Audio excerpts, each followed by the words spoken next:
Welcome back to part 2. I hope you're following along. My last words, immortalized. Should religion stay focused on crafting patterns of morality and of ethical behavior that could elevate, I use that, elevate the last one too, and shape our relationship with others? So, the Aseret HaDibrot became a prime piece of evidence in this ideological and philosophical struggle.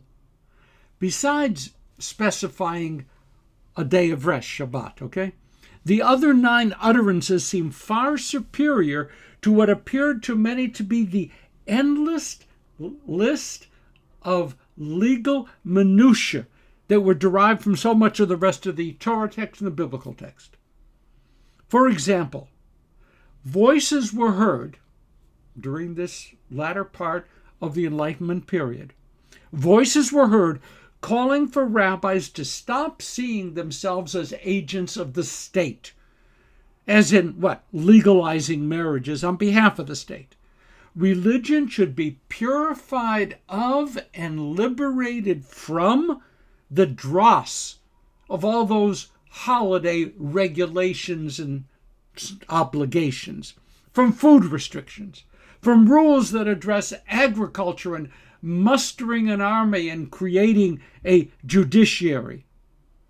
It was, by the way, from this vigorous debate in the 19th century that the 3 currently dominant denominations of Judaism eventually arose. Now, I acknowledge the existence of dross among many of the 603 other commandments.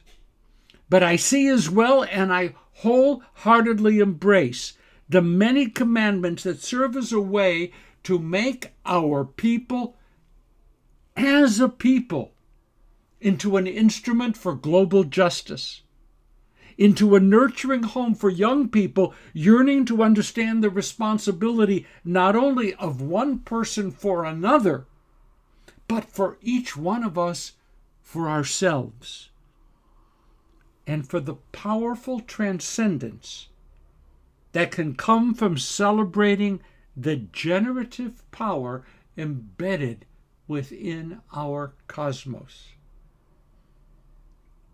The Aseret HaDibrot that we read this Shabbat open to us the beauty of our humanity and the power of our relationships with the life force of the universe.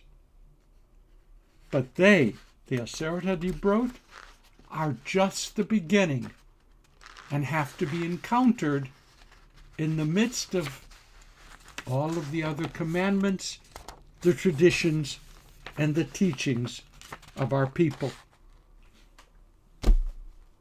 See you next week, my friends. Think about this. You have 2 Hebrew phrases that you've learned, right? Vashla, you got that? Aseret HaDibrot, fine, we're good. Shabbat Shalom. 2 sections this week. We'll see what next week will bring. Lots of love. Shabbat Shalom. Have a great week.